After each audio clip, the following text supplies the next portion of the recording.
7 de la mañana con 39 minutos, 7 con 39 minutos, en Punto Noticias de Radio Pichincha. Saludamos con nuestros primeros invitados. Como lo habíamos anticipado, se trata de los legisladores Pavel Muñoz, asambleísta de UNES, y Pedro Velasco, integrante de la bancada del Acuerdo Nacional BAN.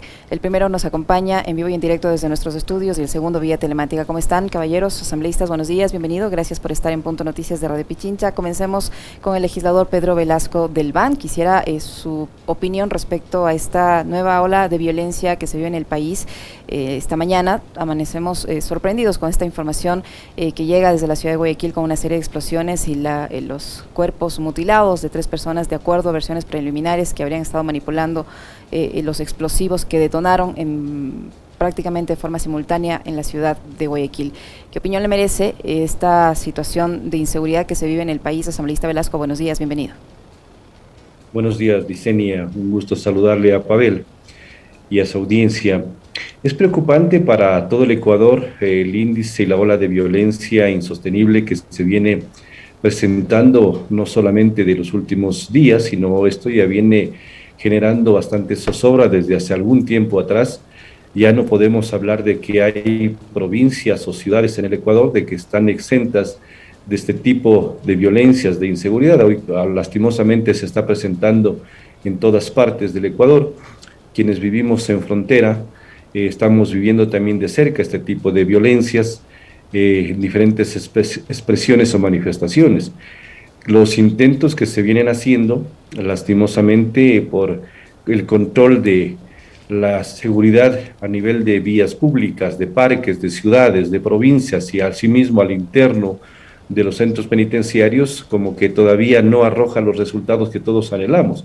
Hay necesidad de reformular unas acciones más prácticas, más concretas, y creo que es tarea de todos. Yo pienso que no es responsable el solamente endilgar la responsabilidad directa a miembros de la fuerza pública, de las Fuerzas Armadas o del Ejecutivo, sino que es una tarea en la que debemos involucrarnos todos. No podemos seguirnos lamentando todos los días con el tema de que amanece una ciudad con una alarmante situación de inseguridad que al siguiente día le correspondió a otra ciudad, sino al contrario, deberíamos aquí armar una estrategia para que se involucren directamente o directamente, diríamos, sectores como gobiernos autónomos descentralizados, el tema de los organismos que por ley tienen la obligación de hacerlo, Fuerza Pública, Fuerzas Armadas, a pesar de que no existen esas condiciones constitucionales y legales, pero deberíamos hacer causa común en las mismas organizaciones barriales, porque si no nos involucramos hoy, esto se va a desbordar y vamos a tener que lamentar situaciones como las que en su momento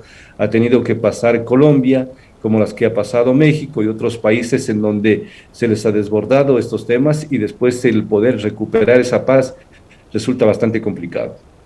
Asambleísta Muñoz, ¿cuál es su opinión respecto a este nuevo episodio, digámoslo así, de esta ola de violencia que se vive en el país, esta vez tan temprano en la ciudad de Guayaquil? Primero, Licenia, permítame saludar con la amplia audiencia de Radio Pichincha Universal, con usted y evidentemente con Pedro también un saludo fraterno. Con escalofrío de lo que está pasando en el país. Yo creo que o el gobierno admite que se le fue de las manos, ¿no es cierto?, para que de alguna u otra manera pida cualquier tipo de apoyo, incluso a nivel internacional. Coincido con Pedro que en este momento experiencias como la de Colombia, experiencias como la de México son a las que hay que mirar para no llegar, ¿no es cierto?, a estos niveles que lastimosamente se llegó en determinados momentos en cada uno de esos países o que aún vive en cada uno de esos países. Yo creo que sobre el tema de seguridad, insisto, es escalofriante lo que está pasando. Si hacemos incluso una retrospectiva en el tiempo, el aumento de los índices de criminalidad en el país es algo, atroz, insisto, que da escalofrío. Y esto, desde mi punto de vista, tiene que ver con un gobierno que no admite su falta de capacidad en distintos frentes, en primer lugar. En segundo lugar, con una austeridad como política de Estado que cobra vidas.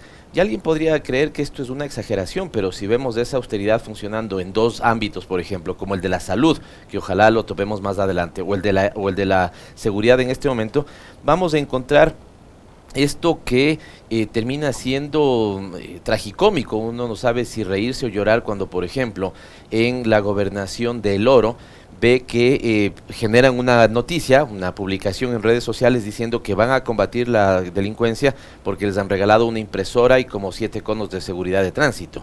Uno no sabe si reír y llorar cuando en la gobernación de Cotopaxi ven que festejaban porque la gente había hecho cuota para pagar la batería del patrullero que no podía, digamos, caminar.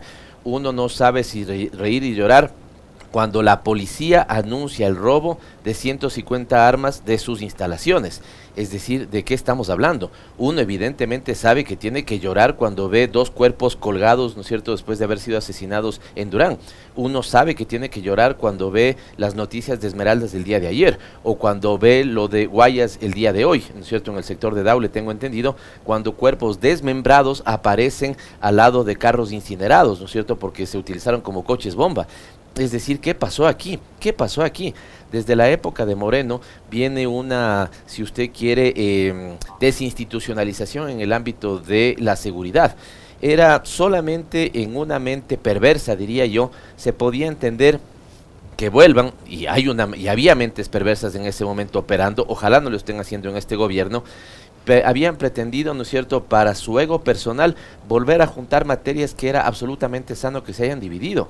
¿Cómo era posible? Porque ahí, por más Avengers, ¿no es cierto?, que este gobierno crea, por más superhéroes que en este gobierno crea, era imposible que uno pueda manejar nuevamente las carteras de seguridad, los temas carcelarios o las relaciones con los gobiernos autónomos centralizados y las otras funciones del Estado.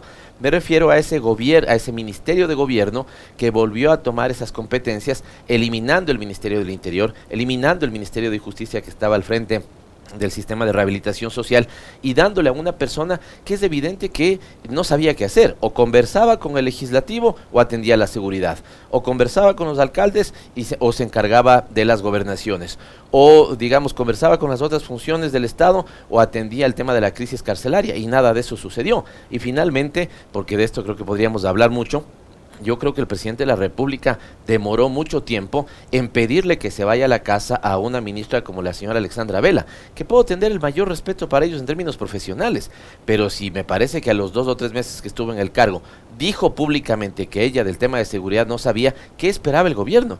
Que pueda atender bien los temas de seguridad. Así que desde mi punto de vista, esto lastimosamente se le fue de las manos del gobierno. Asambleísta Velasco, el presidente de la República el próximo martes cumple un año de gestión y uno de sus ofrecimientos, tanto en la campaña como ya cuando tomó posesión como el primer mandatario de este país, fue mejorar los niveles de seguridad. Yo recuerdo en sus recorridos de campaña junto con el Partido Social Cristiano ofrecieron mejorar la seguridad, y esa sin duda va a ser, a decir o a juzgar por las circunstancias, una de las tareas que le va a quedar pendiente o que le va a quedar debiendo en este primer año de gestión. ¿Cuál es su valoración en el ámbito de seguridad sobre el primer año de gobierno del presidente Guillermo Lasso? Yo comparto con la apreciación de la ciudadanía. Nosotros no podemos ocultar realidades. Hay una tarea pendiente y de largo, una deuda que se tiene con el Ecuador en el tema de seguridad. No es cuestión solamente de cambiar personas, no es cuestión de dividir carteras de Estado. Yo pienso que hay que fortalecer a las instituciones que tienen la obligación de darnos seguridad a los ecuatorianos. Se habla de que la fuerza pública necesita ya una repotenciación en todo el equipamiento que tiene obsoleto desde hace muchos años atrás, bastantes años atrás, de que la fuerza pública necesita tecnología de punta para poder ejercer sus actividades. A nivel del cordón fronterizo estamos bastante desprotegidos en ese tema. No hay sistemas tecnológicos de seguridad, es muy permeable y se permite prácticamente ingresar por cualquier lugar y no por los pasos autorizados o legalizados. Es un tema de que la propia institución haga una autodepuración de sus miembros de la fuerza pública, toda vez que hemos evidenciado de que existen personas que son cómplices de la delincuencia y eso genera inseguridad. Hace un momento analizaba Pavel el tema de que cómo es posible que en la propia casa, en el cuartel modelo de Guayaquil, se sustraigan más de 150 armas y que muchos de ellos han estado ya siendo utilizadas por grupos delincuenciales en sectores que son identificados en Guayaquil. Y de esos casos podemos seguirlos mencionando. Hace pocos días hubo un asalto a un cuartel fronterizo frente a Sucumbíos. Entonces, todos estos problemas que están dando una sensación de que no tenemos los controles al interno de las mismas instituciones, de que no estamos preparados para repeler ese tipo de violencia y de agresiones, Por eso mismo la ciudadanía se pregunta, si es que pasa eso a los mismos miembros de la fuerza pública, ¿qué esperamos los ciudadanos comunes y corrientes, los que andamos desprotegidos sin ningún tipo de seguridad? Entonces yo pienso que sí, hay una tarea pendiente bastante que hay que repotenciarla inmediatamente. No solamente debemos quedar en anuncios de inversiones.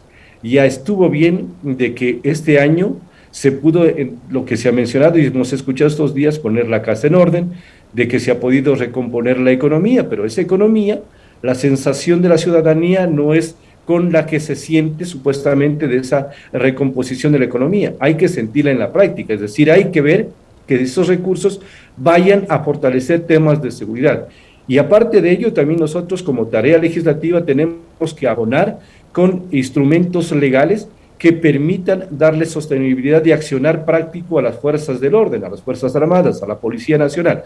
Estamos en un año de gestión. Hace poquitos días cumplimos y desde el inicio se hablaba de que se les va a entregar una ley de el uso progresivo de la fuerza. Todavía no les podemos entregar esa herramienta básica que les permita accionar de una forma segura y que no les comprometa su carrera ni su vida a los miembros uniformados. Y todavía no lo podemos hacer. Es decir, estamos nosotros también siendo copartícipes de esa falta de acción oportuna y efectiva que demanda la ciudadanía.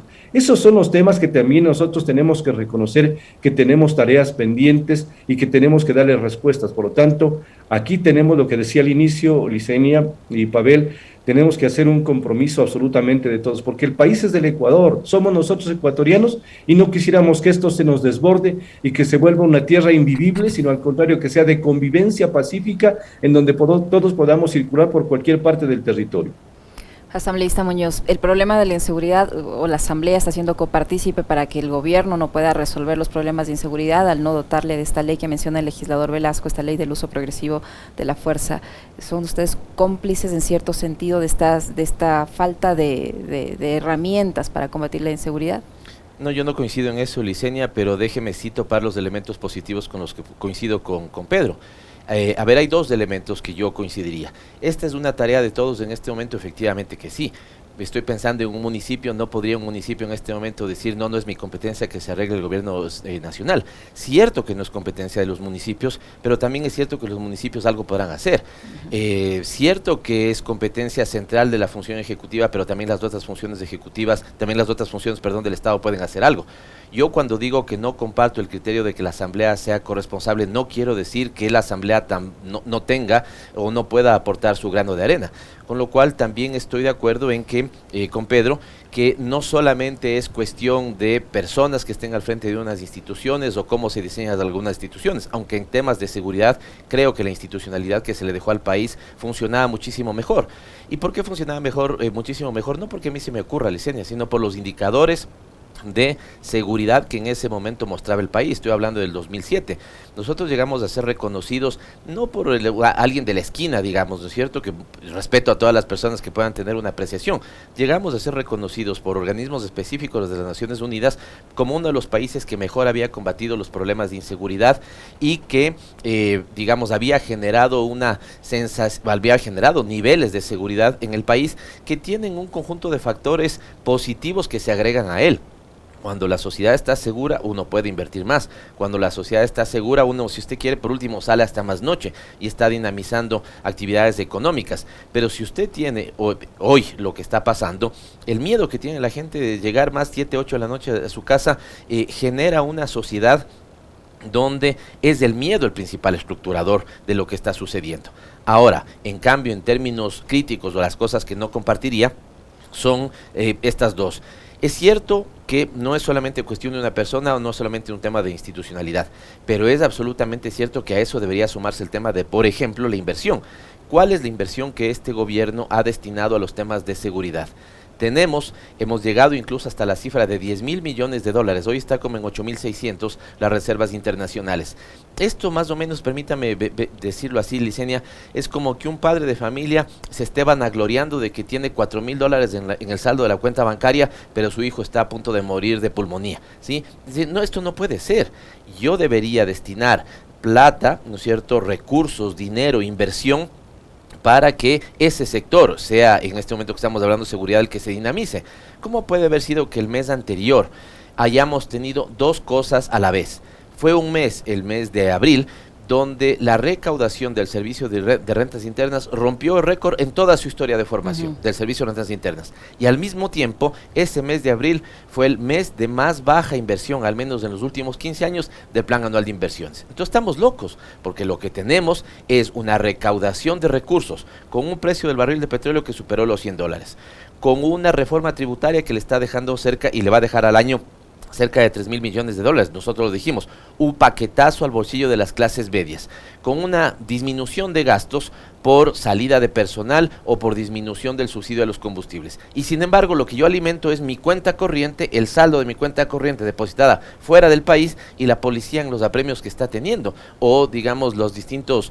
Pedro vive en una ciudad fronteriza, ¿sí? ¿Qué es lo que está pasando con el cordón fronterizo? Ni siquiera me meto un tema que no lo conozco bien, pero que la hipótesis está ahí. ¿Nos hemos convertido ya en un narcoestado o estamos camino a convertirnos en un narcoestado? Pero es una cosa absolutamente delicada. Así que esto deberíamos ponerlo en perspectiva. Y lo último, estoy tratando de encontrar el video cuando el presidente, orgulloso, porque yo creo que si vamos a hablar de la evaluación del gobierno, también me preocupa que aquí se acabe la entrevista porque no tenemos nada más que decir. Pero digo, cuando el gobierno, ahí sí con razón, estaba contento y orgulloso del tema de la vacunación, el presidente de la República dijo, habiendo logrado mi objetivo de vacunar como lo había previsto en campaña, hoy me dedico yo personalmente al tema de la seguridad. Y vemos cómo está. Si el presidente es el que se está dedicando en persona a estos temas, estamos complicados, porque entonces el resto entenderá que está peor. Asambleísta Velasco, pasando al tema de seguridad, al tema político. El presidente de la República tiene una relación complicada en los últimos meses con la Asamblea Nacional, al punto que ha dicho que va a gobernar por decreto ante lo que él califica como la incomprensión, la imposibilidad de que en la Asamblea se pasen sus leyes que él considera fundamentales para poder poner en marcha su plan de gobierno o el Plan Nacional de Desarrollo.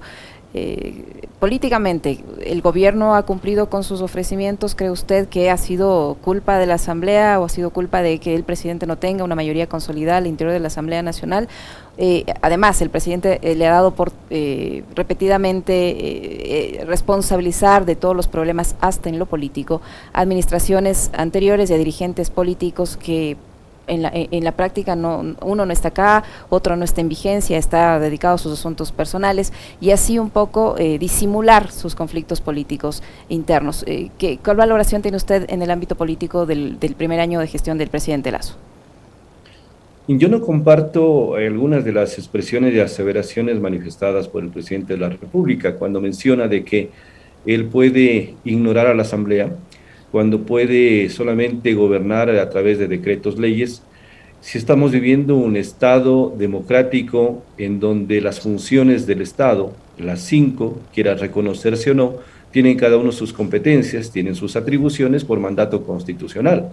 La Asamblea tiene sus obligaciones claras, definidas en la propia Constitución, que es de generar leyes, reformarlas, o lo propio el tema de fiscalización. El Ejecutivo tiene su tarea, que es directamente administrar el Estado. Pues el pretender desconocer el rol de una institución que siempre, por los problemas que pueda tener, puede haber divergencias, puede haber oposición, no se puede desconocer a un poder del Estado que siempre en los estados democráticos, en las sociedades democráticas juega un rol importante. Por lo tanto, no es acertado ello, y yo lo había dicho públicamente y lo ratifico, de que respetemos primeramente autonomía de funciones, el pesos y contrapesos, que es lo básico. O sea, no se puede pensar que elimino, lo ignoro y solamente mi criterio vale. El segundo tema del año político del presidente de la República es de que yo he visto bastantes debilidades en tema de interlocutores. El tema de interlocutores es básico. La relación no puede estar rota bajo ningún punto de vista entre los diferentes poderes del Estado. Me refiero a que es necesario dialogar, es necesario conversar, es necesario articular acciones. Si yo tengo un proyecto de ley que sale desde el Ejecutivo y que puede generar polémica, que puede generar resistencia en ciertos sectores, yo primeramente lo socializo con los diferentes sectores, converso, les indico cuáles son las bondades o les vendo la idea de las potencialidades, beneficios para el país, y ahí se puede ir trabajando en acuerdos, que es muy diferente a negociaciones. Eso no, acuerdos, que es básico. En las sociedades democráticas civilizadas debemos trabajar bajo acuerdos, es decir, qué nos conviene para el país o qué conviene para estos sectores. Pero lastimosamente a veces se pretende, sin interlocutores válidos, sin tener una comunicación directa, imponer criterios, y eso no está bien.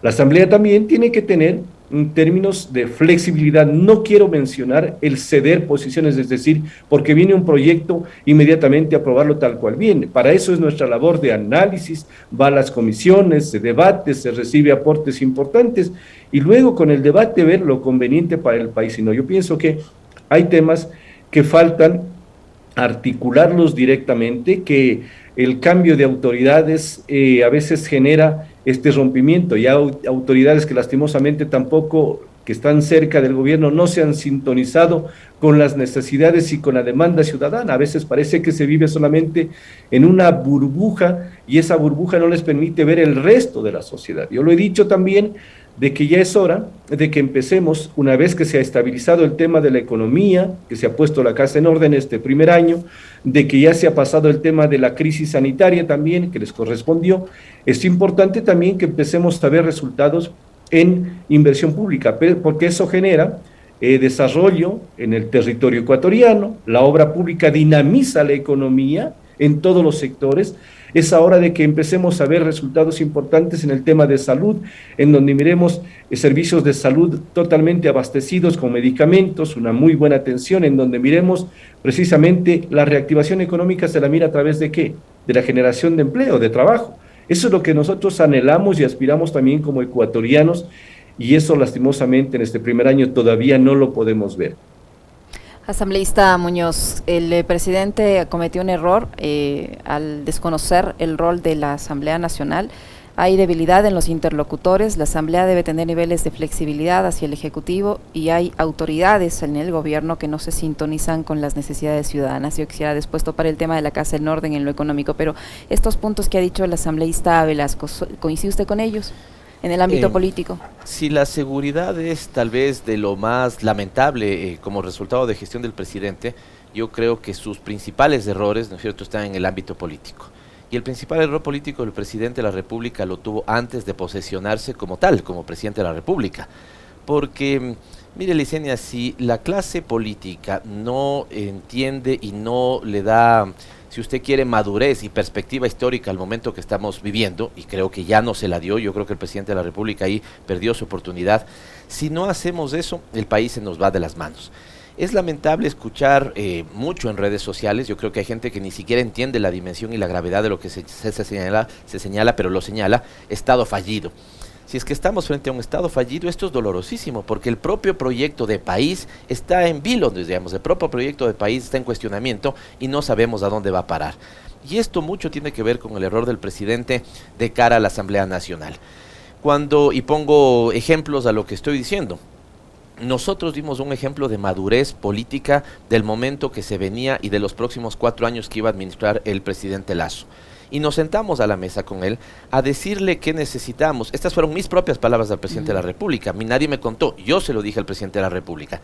Si no hacemos una especie de pacto de la Moncloa, como lo hizo España, por ejemplo, a finales de los años 70, cuando salió de la dictadura y entró nuevamente a la democracia, si no hacemos esto, presidente, va a tener gravísimos problemas.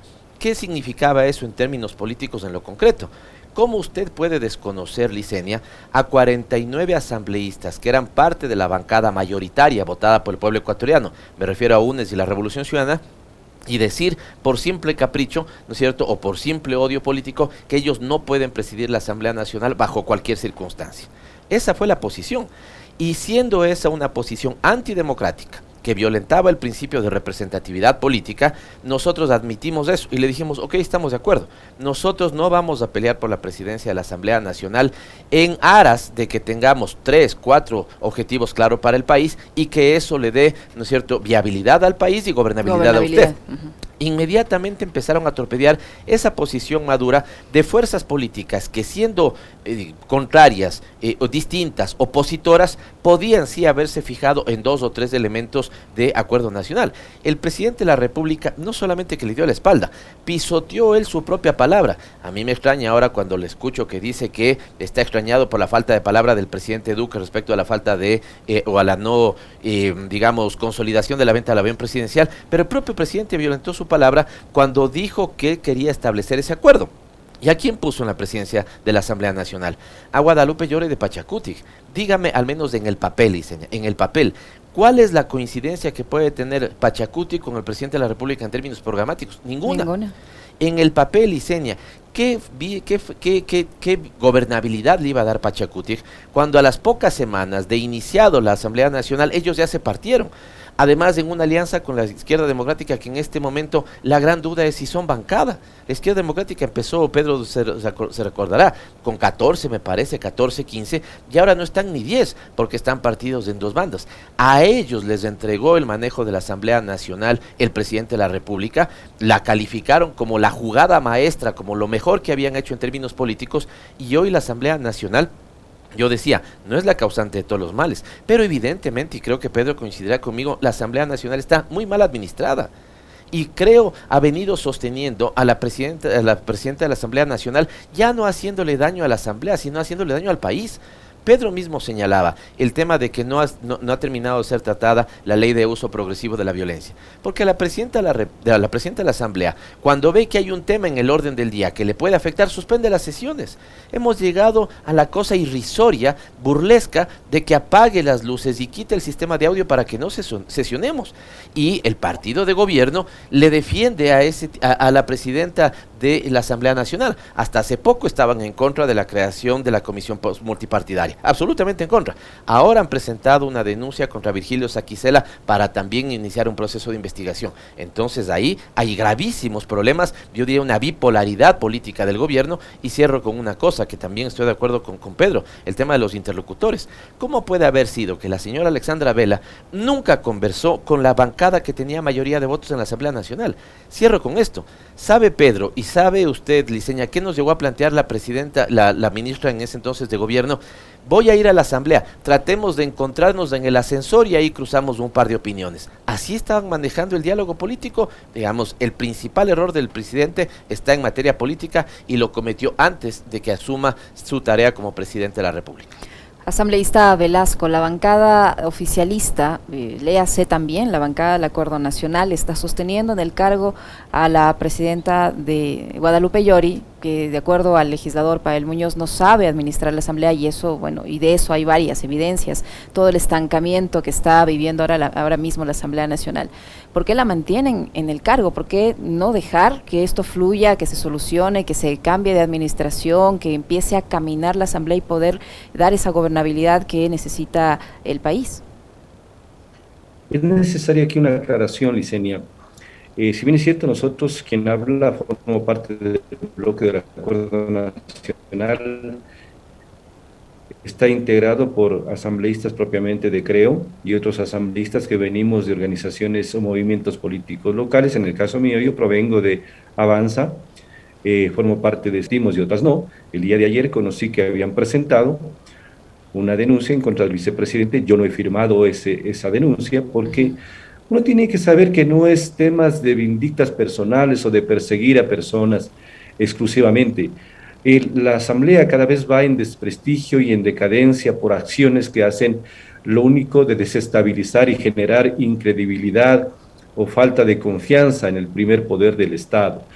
Yo considero que en el tema de la Asamblea hay necesidad, independientemente de organizaciones políticas, de movimientos políticos, siempre primeramente un respeto a la Constitución y a la ley, que soy el que yo más lo he mencionado en la Asamblea. Y además de ver personas que tienen un compromiso, y que hay muchos en la Asamblea, y yo lo he dicho públicamente y lo vuelvo a ratificar, que tienen un compromiso con el país. Es decir, más allá de la organización política a la que se pertenecen, más allá de la tienda política por la cual llegaron auspiciados a la Asamblea, deben pensarse en el Ecuador y en el país. Y hay mucha gente muy valiosa que puede hacer un rol muy importante, muy valioso. Personalmente, yo no comparto que se sostenga una persona o personas dentro de la dirección de la Asamblea Nacional, toda vez que cuando se pierde liderazgo, cuando se pierde credibilidad, cuando no se topan aspectos prioritarios, cuando no se tiene siquiera una agenda que se cumpla y que se respete, pensando en los temas trascendentales y se permitan que cada vez se planteen exhortos, que exhorto y exhorto. Nosotros creo que en este año nos hemos agotado de tantos exhortos. Yo en algún momento lo escuché con bastante seriedad y lo veo y lo ratifico aquí a Pavel cuando dijo, yo no soy partidario de los exhortos, lo dijo públicamente. Y nosotros hemos tenido que lastimosamente dilatar toda la agenda legislativa, la mayor parte de exhortos que no sirven absolutamente para nada, dejando de temas trascendentales. El sector laboral está esperando una reforma de materia laboral, materia de trabajo, pero eso tiene que ser precisamente un tema de seriedad. El tema de la seguridad social a punto de la debacle más grande y nosotros hablando de otros temas trascendentales que si la sostienen a la presidenta, no la sostienen, que mañana abre la asamblea, no la abre, que la cierra, que hoy se instala la comisión multipartidista. Pues esos temas que a la postre lo que hacen solamente es entretener, a veces, perdónenme en el término, el morbo político, no sirven directamente para solucionar problemas serios. Ya deberíamos. Ahora, este tema que ya se solucione y que se resuelva lo que tenga que resolverse con el tema de la presidenta Guadalupe Llori, tiene que ya trabajarse en la elaboración de esa agenda que tanto demanda el país. Si nosotros no hacemos eso, definitivamente no se justifica nuestro tránsito por la Asamblea. Nosotros venimos de provincias y cada uno tenemos nuestra representación. ¿Cómo les vamos a explicar temas intrascendentes que no les interesa a los habitantes del Ecuador cuando deberíamos darles respuestas concretas en otros temas que son de mucha importancia y de prioridad uno que deberíamos nosotros abordar? Asambleísta Muñoz, el asambleísta legislador Velasco decía hace unos instantes que ya se ha puesto la casa en orden y eso también ha dicho el presidente de la República y sus ministros.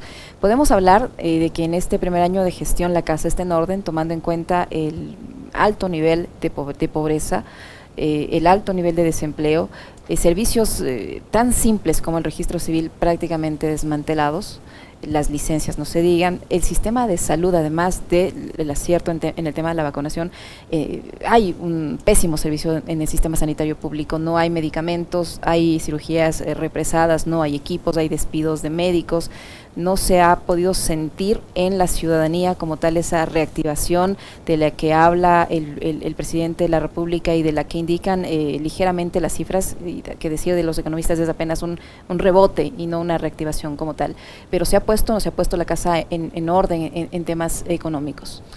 Mire, primero yo quiero coincidir en algo con Pedro, a quien además considero un asambleísta serio y respeto. Y es que hay varias personas en la Asamblea Nacional que tienen sentido, digamos, de patria y que hacemos un buen trabajo. Quiero partir de ello. ¿Y por qué quiero partir de ello? Porque estas personas serias, ¿no es cierto?, también deberíamos hacer el mayor ejercicio autocrítico del momento en el que está el país. Y decía que respeto a Pedro, ¿no es cierto?, porque creo que es un hombre mesurado, claro en sus criterios, pero en esta ocasión estoy de acuerdo que él, coincida con la manifestación del gobierno de la casa en orden. Ahora, mi apreciación directa sobre ese señalamiento. Primero, cuando yo le escucho al presidente de la República repetir frases dichas por Moreno, créanme que también me da escalofrío, ¿no es cierto? Cuando dijo el presidente de la República que iba a vender el avión presidencial y ahora vemos que un presidente de la República de una hermana, digamos, de un hermano país, como el caso de Colombia, le desmiente al presidente de la República, me da escalofrío. Porque entonces veo que el presidente, ¿no es cierto?, no está bien asesorado, que el presidente simplemente está queriendo decir lo que la gente supuestamente quiere escuchar, pero en el fondo no tiene cómo sostener eso. Y eso mismo es lo que pasa con la casa en orden. Esta fue la primera apreciación de Moreno a los 2 o 3 primeros meses. Recordará usted, Liceña, y la ciudadanía ecuatoriana, que hizo una gran rueda de prensa para decir que había establecido claridad en las cifras, que había determinado cuánto mismo era la deuda externa, ¿no es cierto?, el famoso índice de endeudamiento respecto al PIB, mintiendo Moreno al país, y decía que en este momento se ponía la casa en orden. El principal indicador de Moreno para decir que la casa había estado en orden fue que lograba un acuerdo con el Fondo Monetario Internacional cercano a los 10.000 millones de dólares, uno de los más grandes en ese momento en América Latina, y que eso se hacía única y exclusivamente porque la casa estaba en orden. Tanto así ese discurso caló en los 4 años anteriores que el presidente Lasso y su fuerza política apoyaron en 9 de cada 10 iniciativas legales que presentó Moreno en la Asamblea Nacional, porque ahí se aprobaron leyes como el fortalecimiento de la dolarización, leyes como la ley humanitaria, leyes como, digamos, la reactivación productiva. Todas esas leyes estaban en si usted quiere, bajo el título de poner la casa en orden. ¿Cómo es posible entonces que si ya la casa estaba puesta en orden hace 4 años con el gobierno de Moreno, hoy el presidente nos diga que recién ha puesto la casa en orden? Y usted, Licenia, está diciendo cosas que la ciudadanía no solamente las entiende, sino que las vive. Está la casa en orden cuando uno tiene que ir al seguro social o al hospital público y le mandan a comprar receta en la esquina. ¿Está la casa en orden cuando uno tiene que irse a las 4 de la mañana para poder sacar la cédula que antes sacaba en 10 minutos? ¿Está la casa en orden cuando uno ve la cantidad de criminalidad que existe en el país? ¿Está la casa en orden cuando el presidente de la República habla de 300,000 nuevos empleos, pero cuando uno va a las cifras de la seguridad social solo tenemos 84,000 nuevas afiliaciones? ¿Está la casa en orden cuando tenemos la cantidad de mendicidad que tenemos en el país? ¿Está la casa en orden cuando no hay una baja de las tasas de interés? ¿Está la casa en orden cuando el presidente dijo que iba a bajar impuestos a los sectores productivos y lo que terminó más bien es poniendo un gran paquetazo a los bolsillos de la clase media? Si es que ahí está la casa en orden, ¿no es cierto? ¿Por qué el propio Fondo Monetario Internacional le da el visto bueno al presidente de la República para que aumente el gasto social? Cierro ahí para no ir más allá, pero esto me parece doblemente vergonzoso. Si alguna mala fama tiene el Fondo Monetario Internacional es ser cicatero, ¿no es cierto?, y propagar una austeridad que le ha hecho mucho daño a los países. Y a pesar de que es partidario de esa posición, el propio Fondo Monetario Internacional le dice al gobierno, y además le da el visto bueno, para que invierta más y haga más gasto social, como ellos llaman, cuando en realidad es inversión. Esto me parece que es vergonzoso digamos, al extremo mayúsculo, porque si quien tiene esta fama le dice al propio gobierno del presidente Lasso, vea, invierte un poquito más porque el país se le está yendo, ¿no es cierto?, como agua entre las manos, entonces creo que es absolutamente doloroso y yo no veo ahí ninguna casa en orden, sino que veo el país patas arriba.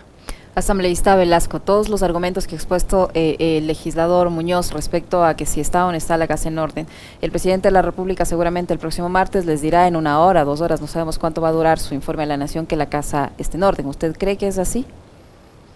A ver, Licenia, sí vale la aclaración respectiva. Yo mencionaba de que el anuncio que ha hecho el presidente de la República de que las cuentas en materia financiera, económica, ha podido ya ordenarlas.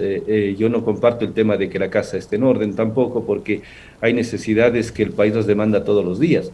Hoy vamos a ver, yo pienso que el día miércoles es un reto importante, después del 24, el día miércoles empezaríamos a ver de todos esos recursos, esa recaudación importante que estos días lo hemos mirado por temas de precio de combustible, recaudación tributaria, recursos frescos que están llegando inclusive de organismos internacionales, van a permitir precisamente ese desarrollo. Yo he hecho inclusive algunas requerimientos, siendo el portavoz de mi provincia, de que es necesario inversiones importantísimas en el cordón fronterizo, en temas de reactivación económica. Las fronteras siempre están golpeadas, a pesar de que en el interno del país se viven realidades diferentes, nosotros seguimos viviendo todavía una recesión económica, no hay inyección de capitales frescos, no se puede reactivar el tema de los emprendimientos, el sector artesanal, el sector del transporte, que es uno de los fuertes del cordón fronterizo. El tema de salud también se lo vive con bastante preocupación en el cordón fronterizo, más aún cuando nosotros tenemos que, para hacer un tratamiento de especialidad, lo grave que significa eso.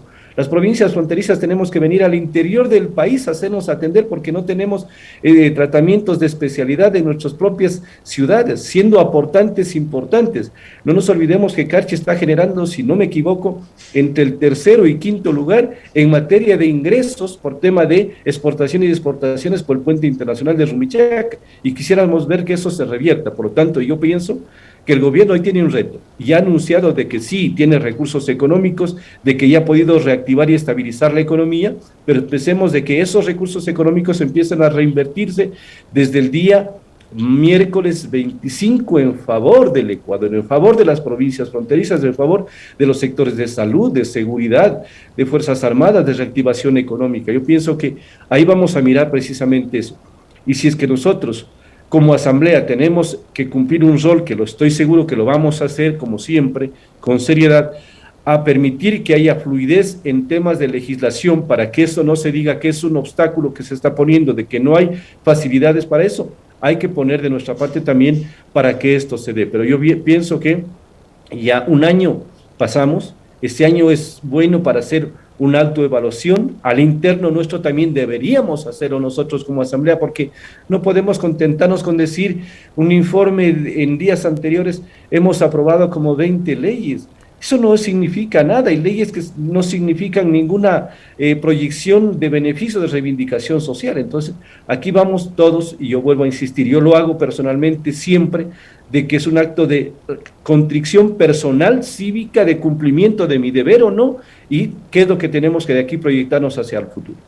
Que a partir del próximo miércoles se deberían exigir que se invierta la cantidad de ingresos adicionales que está recibiendo el Estado Nacional por diferentes conceptos, que la casa no está totalmente en orden, como dice el presidente de la República. ¿Qué se puede esperar, asambleísta Muñoz, de este informe a la Nación que va a rendir el próximo martes el presidente de la República? Hemos analizado que hay muchas tareas pendientes en materia de seguridad, en el ámbito político, ahora en el ámbito económico, más allá de la vacunación, con todo lo que ha dicho también el legislador Velasco, más allá de la vacunación, ¿qué podemos esperar que nos informen el próximo martes?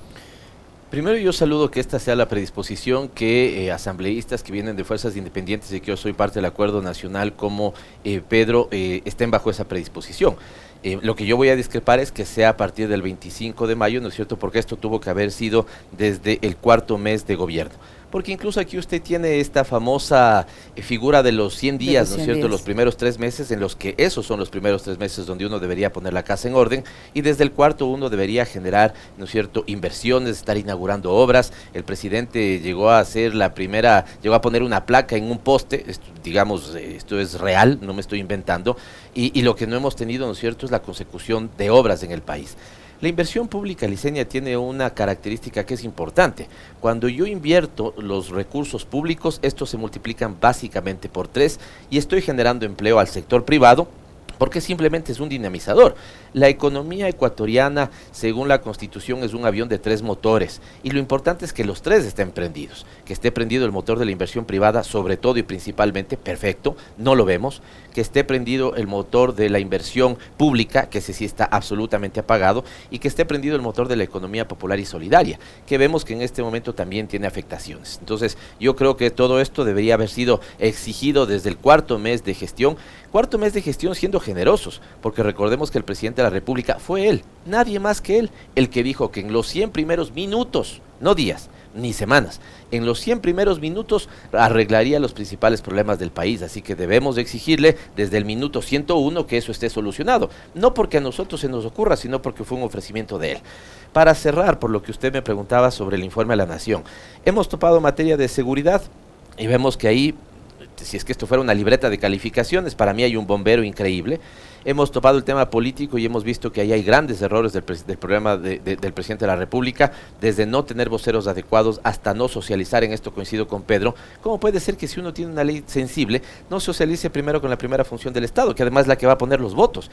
¿Cómo puede ser posible que usted quiere los votos para una reforma y diga que las dos cabezas de, por ejemplo, el Partido Social Cristiano o la Revolución Ciudadana son conspiradores a tiempo completo, sumándole a una parte de Pachacuti? Hemos topado el tema de la salud, hemos topado muy superficialmente, aunque sinceramente creo que para no amargarle el día a la ciudadanía ni siquiera profundicemos mucho, pero está en soletas el sistema de salud, no tiene insumos, la gente, ¿no es cierto?, tiene que hacer nuevamente las filas que ya conocemos, un turno en el Seguro Social, queda para mucho tiempo, de un presidente que además se formó 10 años para ser presidente. Él estuvo en campaña. Si usted me dice que es un outsider que apareció en los 3 últimos meses de las elecciones del 2021, bueno, yo le digo, no sabía, pero él sabía claramente, supuestamente, las condiciones del país que iba a abordar. No hemos topado materia de educación superior, donde el presidente dijo, desde eliminar la CENESID, eliminar el sistema de ingreso y libre acceso a la universidad. ¿Qué está pasando con eso? Hemos topado materia de empleo. El presidente dice 300,000 nuevos empleos. Los datos de la Seguridad Social hablan de solamente 84,000. Y solo quiero cerrar con un tema, porque coincido con Pedro de la preocupación de los sectores fronterizos. Miren, en el gobierno de la Revolución Ciudadana teníamos un indicador. Debía hacerse al menos, ¿no es cierto?, el digamos un 35% más de inversión de lo que se invertía en el centro del país, en las ciudades fronterizas. Eso no está haciendo, lo cual genera graves problemas. Y solamente lo topo porque puede ser de interés de la provincia a la que representa Pedro, las provincias fronterizas. ¿Cómo puede entender uno que el INEN, Instituto Nacional de Normalización, haya eliminado, por ejemplo, 14 reglamentos técnicos que cuidaban la calidad de lo que importamos y también, digamos, los temas que importamos? Porque nos vamos a convertir en un país más agresivamente importador, con los resultados que eso tiene en la producción, sobre todo de las zonas fronterizas. Yo, para cerrar, una provincia que le votó tanto al presidente de la República como Tungurahua, hoy está absolutamente preocupada, por ejemplo, por el problema de la leche, porque el presidente anuncia en Uruguay que va a importar leche cuando aquí la gente tiene que botar la leche digamos, al río porque no la logra vender. O el acuerdo comercial que se ha hablado con México, donde simplemente, para tener en perspectiva, México ensambla en un día en automotores lo que el Ecuador ensambla en un año. Y ahí esa industria que está asentada, por ejemplo, en Tungurahua, en este momento está muriendo de miedo de lo que pueda pasar. Entonces, digo, nuevamente elementos de preocupación, ¿no?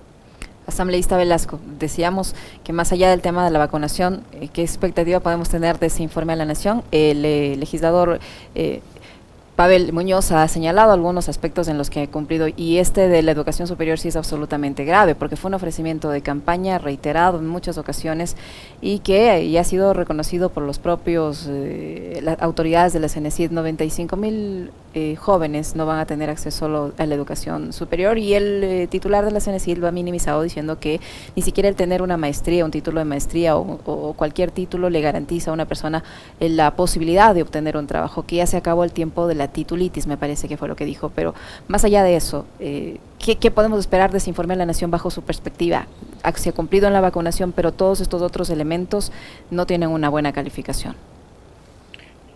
Y yo pienso que las expresiones vertidas hace pocos días, y esto es totalmente comprobable por parte del director o del representante de CENESID, me parece desatinado. Todos aspiramos en algún momento progresar intelectualmente, formarnos profesionalmente, así lo hemos hecho quienes vivimos de frontera y tuvimos que venir a Quito a hacerlo. Y eso no nos hace que supuestamente podamos tener privilegios, sino solamente es un derecho garantizado en la propia Constitución, el derecho a la educación. Se habla de que tenemos que acceder en forma libre, gratuita, en todos los niveles de educación. Sin embargo, aspiremos que rectifiquen este tipo de aseveraciones que nos hacen tanto daño. Yo parto de la confianza, parto del principio de buena fe que debe existir en todos los sectores. El gobierno hará su informe porque es un mandato constitucional el día martes 24 en la Asamblea, en donde, además de lo que pueda mencionar de las actividades cumplidas en este primer año de gestión, también haga anuncios importantes. Yo creo que la ciudadanía debe estar expectante, yo así lo hago y lo voy a estar con ansias esperando de que haga anuncios importantes en todo lo que hemos abordado en este diálogo, en esta conversación. Es decir, a ver, ¿qué vamos a trabajar para el tema de salud? Esto vamos a hacer durante estos próximos años, vamos a inyectar recursos económicos, vamos a mejorar el tema del personal, vamos a rectificar los errores que se pudieron haber cometido, desvinculando a muchos profesionales de la salud que tienen todo el derecho de estar ahí, que fueron los que se jugaron en época de pandemia, de crisis sanitaria. ¿Qué vamos a hacer en el tema de generación de empleo?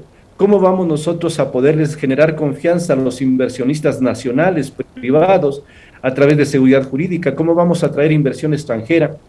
¿Qué vamos nosotros a hacer en el tema de la seguridad, que actualmente se volvió el primer problema? Porque antes el primer problema siempre fue el tema del empleo, la generación de trabajo, y lo seguimos sosteniendo. Para mí sigue siendo ese primer problema. Yo no creo que sea el que le demos la vuelta y que lo podamos poner en un puesto secundario o terciario, sino al contrario, debe seguir siendo el problema de generación de empleo y trabajo. Si la gente tiene trabajo, tiene empleo, el resto viene ya por añadidura. Por lo tanto, ese debe ser una de las preocupaciones: cómo vamos a enfrentar esos problemas a futuro, cómo vamos a hacer el tema para los pequeños emprendedores, porque tenemos una ley de emprendimientos que lastimosamente se queda solamente en pura declaración, pero no podemos hacer el acompañamiento, lo que yo decía en días anteriores a las autoridades nacionales, porque no diversifican el crédito el del crédito a los 30 años del 1%. ¿Por qué no solamente se focaliza en un solo segmento cuando no pueden acceder todos los sectores? ¿Por qué no abre para los pequeños comerciantes, para el sector del transporte, para los artesanos, para los emprendimientos? Que eso generaría y dinamizaría la economía. Es decir, hay muchas tareas por hacer.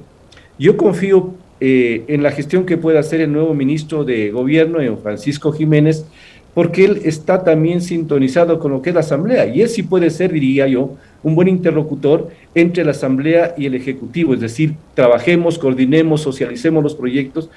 Aquí creo que debemos todos no solamente ponernos, y yo sé que eso es válido, no descarto y no descalifico para nada el cuestionamiento, la crítica es positiva, pero esa crítica acompañada de acciones y de propuestas creo que va a ser mucho más válida y nos va a permitir nuevamente al Ecuador no ir por el camino erróneo, sino al contrario, encontrar un camino que allane y que facilite una convivencia y un desarrollo y garantice derechos a los ecuatorianos y ecuatorianas.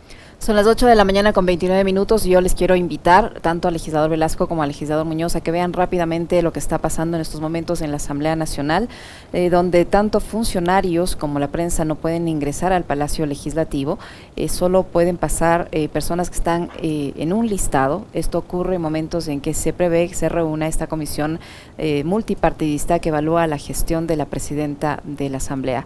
Les vamos a pedir a nuestros compañeros de producción que nos pongan este video para que quienes nos siguen a través de nuestras plataformas digitales y también nuestros invitados puedan observar lo que está pasando en la Asamblea, cosas extrañas que ocurren ahí cuando se intentan poner algún inconveniente para el desarrollo de la reunión prevista para esta mañana de esta comisión multipartidista que evalúa la gestión de la presidenta Guadalupe Llori, con el argumento de que se están haciendo todos los preparativos para el informe a la nación. No sé si tenemos ya ese video, lo vamos a poder observar, y quisiera así el criterio de ambos asambleístas y de paso hacer una evaluación, una autocrítica de cómo le ha ido a la Asamblea Nacional en este primer año de gestión, qué ha acertado, en qué materia pasó el año y en qué nos ha quedado también debiendo.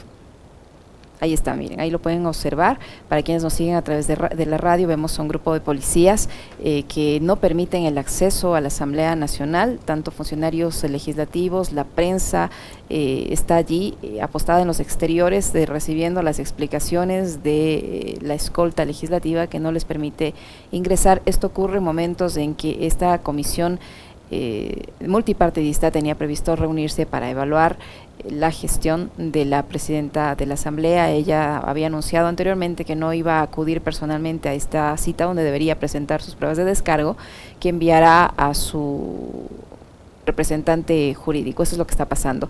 Asambleísta Muñoz, ¿qué decir de lo que ocurre en la Asamblea en estos precisos instantes y cuál es la valoración que usted tiene, autocrítica le pido, de la gestión del primer año de esta nueva Asamblea? Primero déjeme decir algo respecto a esto, y lo digo, entiendo que con Pedro coincidiremos en eso. Ni él ni yo somos responsables de lo que está sucediendo en la Asamblea Nacional, pero creo que debemos pedirles, como miembro de la Asamblea Nacional, disculpas al pueblo ecuatoriano por lo que pasa en la Asamblea Nacional, sin ser los responsables. Pero esta es una vergüenza ajena de la que ya uno no puede soportar. La presidenta de la Asamblea Nacional, por sostenerse en el cargo, llegó a apagar las luces y los micrófonos, ya dije, llegó a plantearse, evidentemente yo no puedo hacerle esa acusación, solamente digo lo que ha pasado, pero llegó a plantearse amenaza de bomba. Ayer dijeron que cuando hoy sesionaba esta Asamblea que el sistema informático se había ido, que van a hacer fumigación de algunos edificios, y hoy sucede esto en la que se llama la Casa del Pueblo. Esto es vergonzoso, y yo le pido a la señora Guadalupe Llori que ni siquiera deje que acabe la evaluación. Por favor, presente la renuncia. Créame, Liceña, que yo creo que un elemento que le haría bien incluso al propio presidente para el 24, le hubiera hecho bien al presidente, es que la Asamblea Nacional presente nuevas autoridades por completo. Las 7 personas que están en el CAL, donde está mi compañero que ha hecho un buen trabajo como Ronnie Aliaga, pero que tiene la plena predisposición de renunciar si así fuera del caso, debe resetearse en la forma en la que ha venido conduciendo, y esto es parte del ejercicio autocrítico. La señora Guadalupe Llori no le hace solo mal a ella como su gestión. Ella empezó con el 35% de aprobación más o menos, hoy está como en el 10%. El presidente de la República empezó como en el 70, hoy está como en el 30. La una ha perdido 20 y el otro ha perdido 40 puntos de credibilidad. esa credibilidad pierden porque están haciendo bien su trabajo. No, Licenia, pierden porque están haciendo mal su trabajo. Y parte de hacer mal su trabajo es no generarle confianza a la ciudadanía.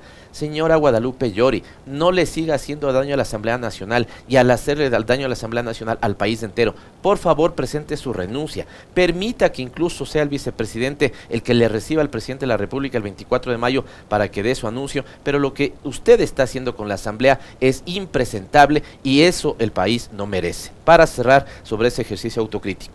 Mire, Licenia, y aquí la única diferencia que habría con Pedro y yo es que yo estoy 5 años en este momento en la legislatura porque he sido reelecto.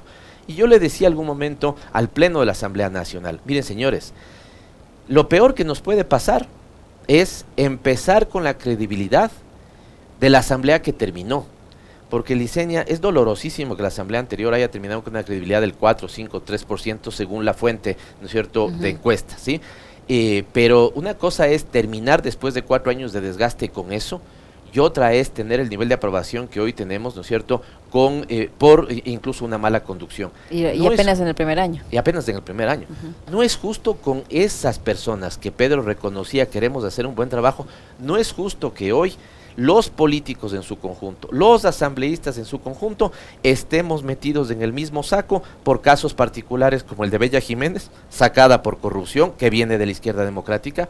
No es justo que en la Asamblea Nacional todos estemos señalados porque el presidente de la República hace acusaciones a 5 personas de corrupción, de haber comprado y vendido votos, sobre todo haber estado en la compra de votos, ¿no es cierto?, para una de las leyes económicas que presentó, y los miembros de su bancada, particularmente el coordinador, no presenta una denuncia contra esos asambleístas dentro de la Asamblea Nacional. ¿Qué pasa, Licenia? El presidente de la República dice, estos 5 estaban vendiendo sus votos. Y si es que es así, ¿por qué los miembros de su bancada no presentan una denuncia en el Comité de Ética? Sería lo mínimo, pues, porque si no, o ellos no creen en su presidente, o su presidente está mintiendo y no permiten una depuración de la Asamblea Nacional. Por lo tanto, lo que están haciendo las malas, los malos elementos de la Asamblea Nacional al conjunto de la Asamblea es lamentable, y si el presidente ha tenido una calificación de bombero, la Asamblea no se salva, también tiene una calificación de bombero. Me apena porque eso me toca a mí mismo. Pero no puede ser que la Asamblea se convierta en, ¿no es cierto?, la Asamblea del exhorto, que coincido con Pedro, yo lo decía en el Pleno, no sirve para nada. Lo que la Asamblea tiene es que legislar con seriedad, no al lado del show político, y legislar también con seriedad, y no creer, ¿no es cierto?, que las simples reformas de una determinada ley ya son todo. Hagamos esas reformas, pero dediquémonos, por ejemplo, a ver si el Ejecutivo hace los reglamentos para que esas reformas funcionen, si las leyes que aprobamos la ejecutan. Yo fui autor de una ley que, créame, que fue de las más importantes del periodo anterior, la ley antitrámites. ¿Usted cree que el gobierno ejecuta la ley antitrámites? Ahí tenemos un ejercicio de fiscalización positiva para decirle dónde está la implementación de la ley antitrámites. Otra ley positiva del periodo anterior, erradicación de la violencia contra las mujeres. ¿Sabe cuánta plata le dio el gobierno de Moreno para ese propósito? $800,000. ¿Y usted cree que este gobierno ha duplicado o ha mejorado la inversión? Lo han hecho porque tenían una secretaria que algo logró pellizcar, pero bajo ese paraguas de la austeridad, ¿no es cierto?, tampoco le han entregado recursos para eso. Así que cierro con esto, no sé si será nuestra última intervención, pero Asamblea va mal, Ejecutivo va mal, pero a mí me preocupa más lo que pasa con la sociedad. Las expectativas de la sociedad están por los pisos. Tráigale usted a cualquier encuestador y le va a decir que tenemos los indicadores de confianza y nosotros valoramos, los ecuatorianos valoran que su situación está pésima y que no tiene perspectiva de mejorar. ¿Cómo usted hace algo en un país así? Con una sociedad con la expectativa por los pisos, con un gobierno que no cumple sus ofrecimientos de campaña, que miente diciendo que ha vendido el avión presidencial y otro le desmiente, y con una asamblea, ¿no es cierto?, que no se para firme para exigirle al Ejecutivo que cumpla eso, sino que es una asamblea, ¿no es cierto?, manejada, como estamos viendo hoy en estos mismos momentos, por la señora Guadalupe Llori. Asambleísta Velasco. Bueno, lastimosamente lo que está pasando en la Asamblea, no de ahora, sino desde hace mucho tiempo atrás, nos hace tener vergüenza ajena, y quienes no tenemos participación y responsabilidad directa, lastimosamente estamos también involucrados en lo mismo, porque todos estamos metidos en el mismo saco. Una dirección que perdió su norte hace mucho tiempo, lastimosamente no haya respeto a la institucionalidad, no hay respeto ni siquiera de los funcionarios. Y aquí voy a mencionar algunas cosas que no se los dice públicamente, pero que son verdad. ¿Cómo puede ser una asamblea que tenga credibilidad cuando se condiciona la participación de los asambleístas solamente para trabajar determinados días a la semana? Es decir, no nos convoquen a sesiones los lunes porque nosotros recién estamos llegando en los vuelos de provincias. ¿Cómo puede ser posible que se terminen las sesiones antes porque tenemos que regresar nuevamente a provincias?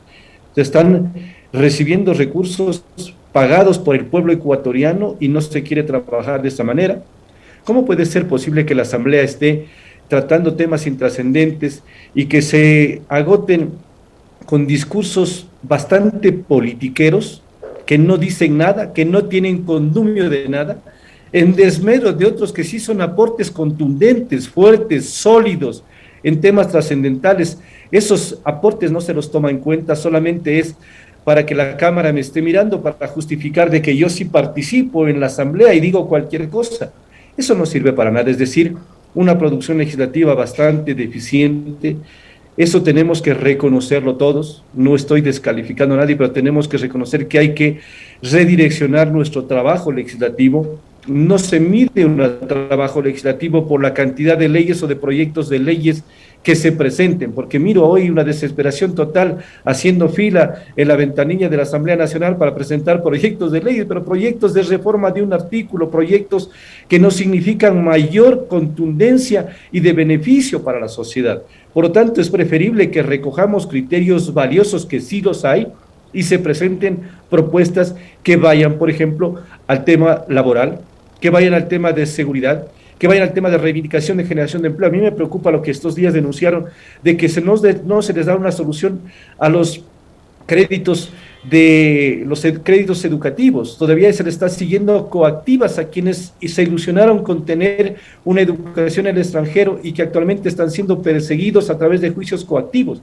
Si se han condonado deudas, se han perdonado deudas a otros sectores en el país y a quienes deberíamos nosotros darles un tratamiento diferencial, preferencial, porque ellos no tienen en dónde pagar, no es que no quieren pagar, no se les da. En su momento se planteaba una reprogramación de deudas para el sector de la pandemia, los transportistas, para los que sacaron créditos y que no han podido pagar. Al contrario, se les ha venido castigando más, juicios coactivos, embargos, remates. Esos son temas que deberíamos nosotros toparlos.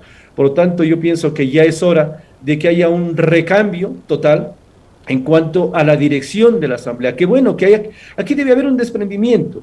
Y yo lo decía en algunos sectores sociales de amigos, si yo estuviese en las condiciones que están actualmente las autoridades de la Asamblea, no lo duden que hace rato hubiese dicho gracias, les pongo a disposición mi función, mi cargo, porque yo no puedo sostener algo insostenible.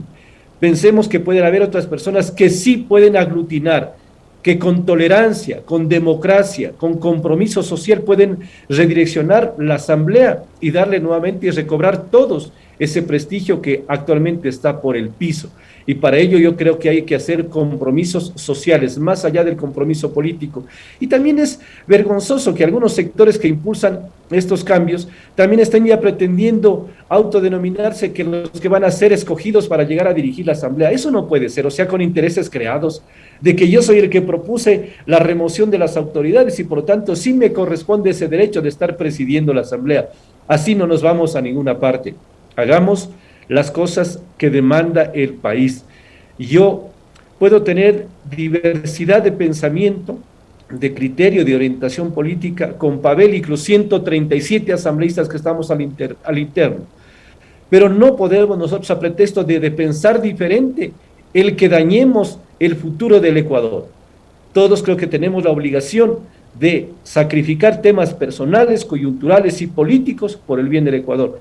Yo invito más bien a eso, que hagamos y que se permita que la institución que debe ser ejemplo de democracia, de tolerancia, de prudencia, permita hacer las actividades. No puede ser que hoy se bloquee una actividad que estaba programada, bajo ningún concepto. Es como que si quisiéramos el día martes de la próxima semana cerrar la Asamblea como para, por odio al Ejecutivo, por odio al presidente, no permitirle que haga el informe de la Nación. Eso no puede ser. Así no podemos caer en esas bajezas. Ya tenemos nosotros que tener la altura que el país y la sociedad demandan. Muchísimas gracias, les agradezco a ambos por habernos acompañado en esta entrevista, tanto al legislador Pedro Velasco, asambleísta de la bancada del Acuerdo Nacional, como al asambleísta Pavel Muñoz de la bancada de UNES, quien ha estado aquí, el uno vía telemática y el otro en vivo y en directo desde nuestros estudios. Gracias, caballeros, por esta entrevista, muy amables. Muchas gracias. Gracias, Licenia. Buen día, Pavel. Buen día, Pedro, es lo mismo.